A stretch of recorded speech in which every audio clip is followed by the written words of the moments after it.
100% is what the garment was worth before the deduction, and we're taking off 20%. That's what it says in the question. 20% is taken off. 100 take away 20% is 80%. So what we're then saying is that 80% is equal to £24. That's the value of the garment after 20% has been taken off. So this here represents 80% of its original price. Now the key to solving this problem is to work out 1% and then to work out 100%.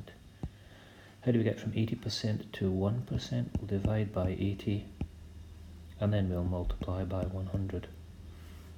So 24 divided by 80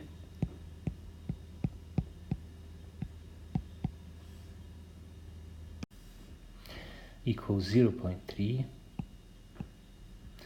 and if we multiply by 100 we get £30. So that's the value of the garment originally. Example 2. What we have is an antique sold for £550, which is a 10% increase on the price that it was originally. So we start off with 100% again.